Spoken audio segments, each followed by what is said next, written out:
All right, good afternoon, everybody. My name is ShuYong.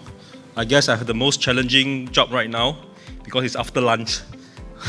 Hope I don't bore everybody up. All right, it's a pleasure for me to represent ABS and appreciate the organizer for the kind invitation to speak in this forum. In the next few minutes, I'll just touch base on ABS insights on sustainability and with regards to the panel discussion this afternoon as well, okay, on strategy and alternatives for a smooth transition. So just to recap, I believe everybody will understand the new 2023 GHG strategy. But just to recap, to give an overview of what is happening, it was introduced in 2018 and with two short-term measures, namely the EEXI and CII in place. So in July 2023 is of course very interesting. A revised strategy was adopted which introduced more stringent targets in an effort to accelerate the decarbonization efforts of the industry with the aim to reach net zero by 2050. But this significant change for vessels will need to switch from traditional targets or rather fuels to a greener, more alternative, which might involve engine upgrades, the development of new fueling infrastructure, and many other things involved in the whole ecosystems and value chain. So with this initial target short term, the strategy was implemented under MAPO at the start of 2023, where EEXI provided a one-time certification of energy efficiency of a ship machinery and its intended operating profiles, while CIIs provide an ongoing annual certifications and grading that indicates a vessel operational efficiency, which will actually kickstart on 2024, where the EU ETS, the Fuel EU all come into picture. But since the adoption of the IMO strategy, there has always been a continuing assessment on emerging technologies and availability of alternative fuels to remain current with the options that could support decarbonization in shipping. The strategy itself is very comprehensive. In terms of work package, consists of targets and also work plans, reviews, and impact studies, all aimed at achieving decarbonizations. The GHG target sets level and ambitions for overall emissions and carbon intensity, and they set indicative checkpoints along the way for the market or for the industry to catch up for the requirement. Achieving these targets will require a basket of mid-term measures to be developed to steer the maritime industry into full decarbonizations with a balance of proposed measures in the right way. So with this energy transition ongoing and the demand for sustainable solutions are required to be in place with a roadmap. So just updates that ABS has just launched this year, ABS Outlook on 2023. Okay, with the global energy demands continue to increase, there is also a growing list of fuels being added to the mix for the demand. Traditional energy sources such as oil and coal, will not go away, I believe, have been very stable, but there is also a recently emerging trend of gradual replacement with alternative fuels with projects piloting within various stakeholders and the market itself, and also the push from regulators itself. Currently, the shipping industry on the decarbonization journey is accelerating its pace. Investment alternative fuel vessels continue to grow, and the next topic of discussion will be what alternative fuels. Again, there's no silver bullets, in my point of view. Producers can provide at an affordable price as a commodities. So I believe everybody understands with oil-based fuels are still projected, is still using, but projected to in a linear decrease until 2050.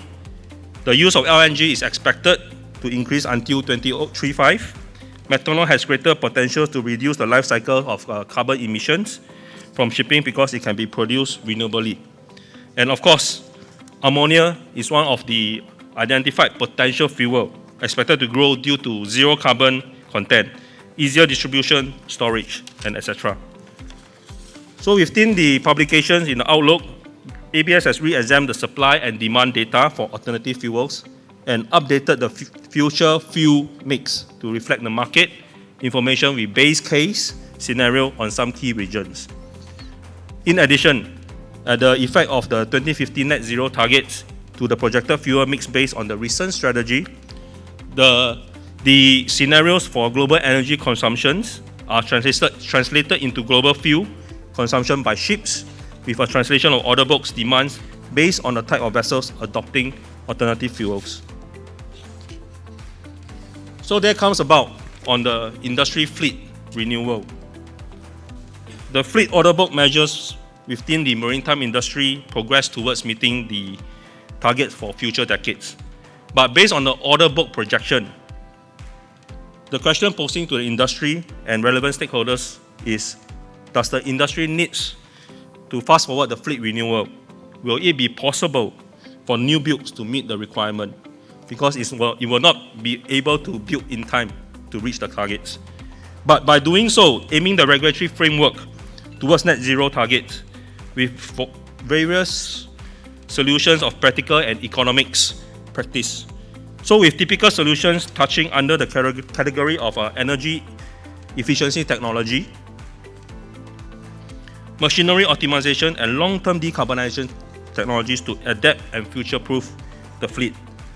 The journey to net zero operations in the industry required actually a combination of solutions, leveraging operational improvements and applying novel technologies.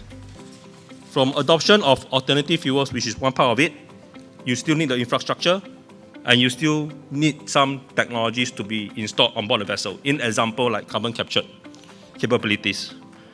So in ABS, we are working in partners, in collaborative, in consortium, through various technology options that supports industry energy transitions to the net zero carbon environment to adapt and meet the targets itself.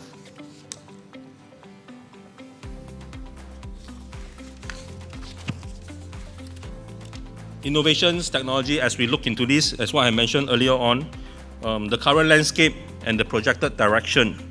We have identified a roadmap which is based on the right side of the, my left, on the right on yours, in terms of the roadmap for innovation, taking us from the present day to 2050. The technologies itself are broken down into various actions which need to be taken in the coming years from 20 to up to 2025. And in the decade up to 2030, and in the subsequent decades up to 2040 and 2050. So on the right, it identifies three focus areas. Primarily, they are the digitalizations, applied research, and clean energy transitions. These focus areas encompass several technologies posed to revolutionize maritime. Each of these sectors are further divided, yielding a total of 12 technology topics. Through these applications of this item, we see the industry getting to the point of sustaining innovations for a net zero carbon environment enabled by a digital ecosystem. As such, maritime industry is undergoing a technology revolution driven by advancements in clean energy technology, digitalizations, and applied research. So with this development, propelling the sectors to a more sustainable, efficient future, reduce emissions, and how can operational increase the capabilities and improve collaborations across the maritime ecosystem. So the collaborations is forced on through many parties involved. Earlier in the morning, there's a lot of talks about training. There's a lot of talks about crew, masters, ship engineers. So with the use of new alternative fuels, new requirements, new training, new process, new procedures comes into place. So how will it affect, again, the social part of the crew itself during the voyage? And then with all the CII, EXI coming into picture, how can the ship owner, the ship managers, the super keep track and maintain and not having so much work in their place as well? Well, having to look at very good, big, holistic ecosystems for the vessels. So, but these technologies is viable in the market, but it do helps, hopefully. There's piloting ongoing, and ABS is part of it in terms of undergoing such consortium. So it continues to evolve, going to embrace more innovation solutions, and of course, with the unique challenge to navigate an area of advancement in this clean energies transition, associated with technologies where solutions, such as what mentioned here, carbon capture, electrification, alternative fuels, energy transitions, energy efficient transitions, products, technology, and also how can we gain traction and prominency within the market itself and be adoption to it, to use moving forward in the future. So last but not least, I guess, before I end my session, I think I'm still within the time check. I guess the message that I hope to pass across is only in 3 words or 3 alphabets with 3 C's. First is collaboration.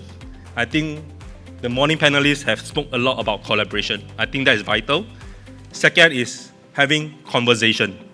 I think through conversations we understand, or rather from ABS point of view, we understand what is the market needs, what is the ship owner's need, what is the demand required, and how can it actually reduce carbon emitting and meet the regulatory requirement. And third, connecting. Coming together connects and then start off a project, and hopefully we can achieve something commercial viability at the end of the session or what are the projects to meet to the regulatory requirement. So thank you very much. I think that's my presentation. Thanks.